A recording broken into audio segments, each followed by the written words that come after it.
हम नहीं सोच रहे ना, जिस तरह हम जिना के बारे में नहीं सोचते थे कि ये दाखिल होगा हमारी बस्तियों में, हुआ ना। जिधर जिस लड़की के बारे में बोल रहा है ना कि इस फला से मेरा निकाह कराओ, वहाँ निकाह का पैगाम डाल दो। वो वक्त दूर नहीं जब हमारे बच्चे और हमारी बच्चियाँ जो है खुद खुशियों में मुब्तला हो जाएगी।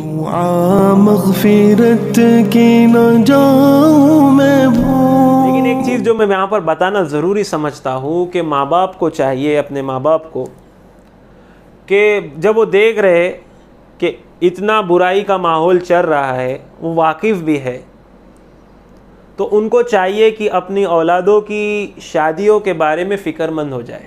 ये माँ बाप बहुत जुल्म करते हैं जो बच्चों की शादी रोकते हैं। वो कोई भी मजबूरी फिर पेश करे, भाई कुछ है नहीं, कुछ नहीं है, ऐसे नहीं, ऐसे माजी में ऐसे लोग गुजरे कि बच्चे के पास कमाने के लिए कुछ भी नहीं था और बच्चा कमाता भी नहीं था। बाप ने अपने इखराजात पर क्या किया था कि उसकी शादी करके दिया, और उसकी शादी के बाद उसके घर खर्चे की जिम्मेदारी बाप ने लिया था जब तक बेटा कमा ना ले।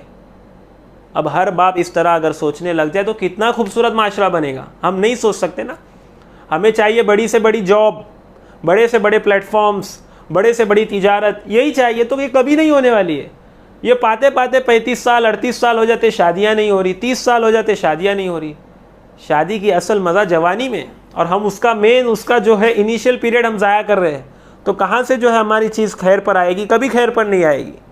तरगीबन ये बात बता रहा हूँ क्योंकि बाज़ कारगुजारियाँ ऐसी आती है कि बच्चा शादी करना चाहता है मगर माँ बाप जो है बड़े जालिम बनकर बैठे, अभी नहीं, अभी वक्त है, कमा ले धमा ले। कमाना तो चाहिए भाई, लेकिन अगर माँ बाप देख रहे कि अब तक उस पर उस चीज़ के असबाब नहीं खुले हैं, ज़राए नहीं खुले हैं, लेकिन उसकी उम्र हो गई है, उसकी शहवतें जाग रही है, तो अब वो जितनी गुनाहें करेगा माँ बाप को मिलती जाएगी।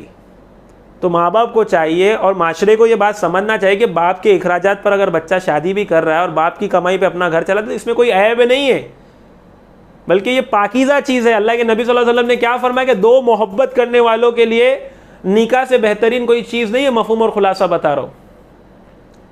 तो ये चीज़ कहाँ हमारे नज़रों से क्यों ओझल हो रही है? क्योंकि बातिल ने एक ऐसा निज़ाम और हमारे रिवाजों ने जो हमने गैर मुस्लिमों से लिए, उनके रिवाजों ने एक ऐसा पर्दा हमारे ऊपर डाल दिया है कि हम हक से बहुत दूर हैं। ये ऐब वाली बात नहीं है कि बेटा बाप के कमाई पर अपना घर चलाए।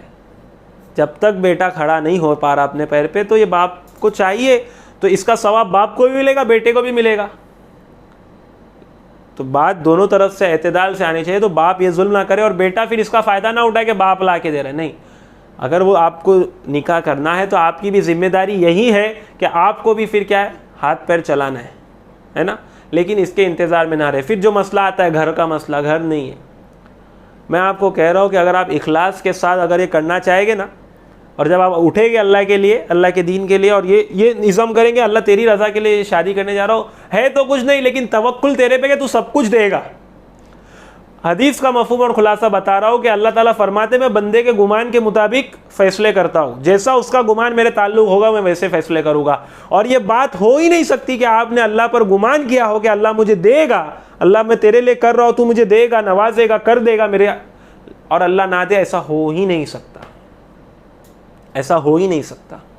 अब मैं कारगुजारियाँ इसलिए नहीं सुना रहा हूँ, आपको लगेगा फेंक रहा है, तो मैं नहीं सुना रहा हूँ, लेकिन आप ये बात लिख कर ले कि अगर आप इखलास के साथ उठते हो ना और अल्लाह के लिए उठते हो, आपके पास कुछ भी नहीं है लेकिन तवक्कुल सारा अल्लाह पर है, आप मेहनत कर रहे हो अपने चीज़ में, तो अल्लाह आपके लिए उसके लिए गैब से दरवाजे खोल देगा।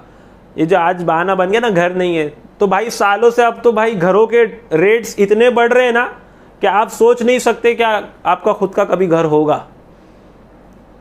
लेकिन जब वही चीज़ आप अल्लाह की तरफ लौटा दोगे ना कि अल्लाह तू मेरा हामी व नासिर है, तू जो है मेरी मुश्किल खुशा हाजत रवा, तेरे से मैं हर चीज़ मैं तलब करता हूँ, अल्लाह तू इसके लिए गैब से दरवाजे खोल दे, तो अल्लाह ताला गैब से दरवाजे खोलने पर कादिर है। लेकिन हमको बातिल ने यू डोंट हैव दैट, तेरे पास वो चीज़ है नहीं, तो हम क्या पीछे हो जाते। बातिल तो यही चाहता है ना कि हराम इनसे कराओ, हराम कमाओ। और एक बात, जब बच्चा आकर बोले ना, माँ बाप के लिए एक बात बता रहा हूँ क्योंकि ये पहले की ज़रूरत नहीं थी लेकिन अब माशरे में ये ट्रेंड बन गया है। अगर बच्चा आपके पास आकर बोलता है ना कि अब्बा जी फ़ला से मैं मोहब्बत करता हूँ, शी इज़ माई गर्लफ्रेंड, और मैं उससे फिर निकाह करना चाहता हूँ, तो अल्लाह के लिए माँ बाप को चाहिए कि उसी बच्ची से फिर उसका निकाह करा ले, उसी बच्चे से। फिर वहाँ पर जालिम और जबराना अंदाज ना दिखाए क्या कर रहा है, नाक कटाएगा माशरे में? नहीं नहीं, बल्कि नाक बचा रहा है वो आपकी माशरे में। जिधर जिस लड़की के बारे में बोल रहा है ना कि इस फला से मेरा निकाह कराओ, वहाँ निकाह का पैगाम डाल दो। एक तो वह हराम कामों से बच जाएगा और उसके मर्जी के मुताबिक उसकी शादी हो जाएगी। और शादी के बाद ना जिम्मेदारियाँ आ जाती है, एहसास आ जाते, तो बड़े बड़े तुर्रम भी जो है सीधे हो जाते, बड़े बड़े तुर्रम भी सीधे हो जाते। तो आपका बेटा भी कोई तुर्रम होगा तो वो भी सीधा हो जाएगा, क्योंकि ये अब आम हो गया है, ये आम हो गया है ना। मोहल्लों में यह चीज़ आम हो गई है कि हर किसी की कोई ना कोई आशिक है, कोई माशूका है। तो अगर बच्चा या बच्ची कोई लेकर आए ना फरियाद कि अब्बा जी फ़ला है, तो उसको मना ना करे, उस दिल बड़ा करे, हौसला बड़ा करे और वहाँ पर रिश्ता लगा दे। इससे आपको भी खुशी मिलेगी। उस वक्त आपके दिल पर नाराज़गी होगी, लेकिन आपको इसकी खुशी बाद में मिलेगी, बच्चे को भी मिल जाएगी।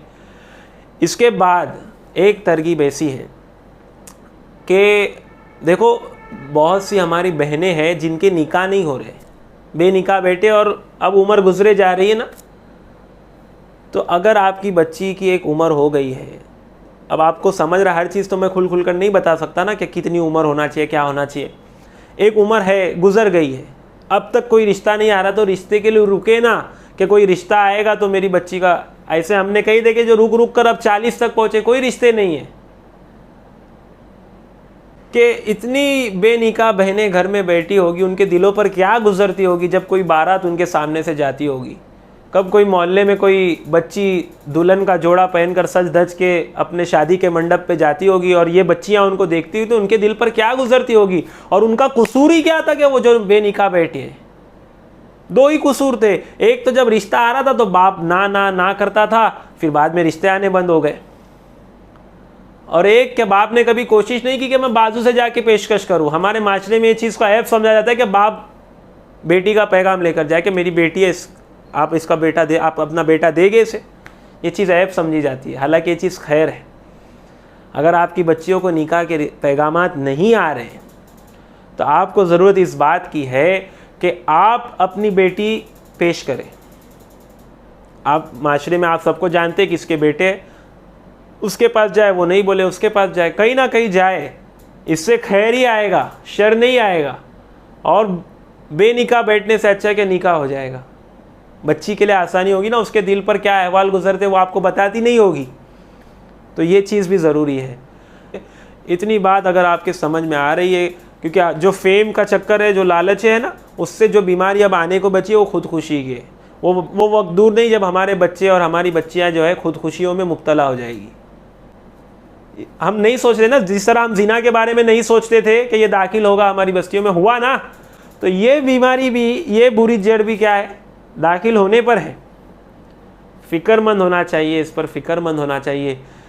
अल्लाह ताला हम सब को अमल करने की तौफ़ीक़ अता फ़रमाए। व आखिरु दावाना अनिल हम्दुलिल्लाहि रब्बिल आलमीन।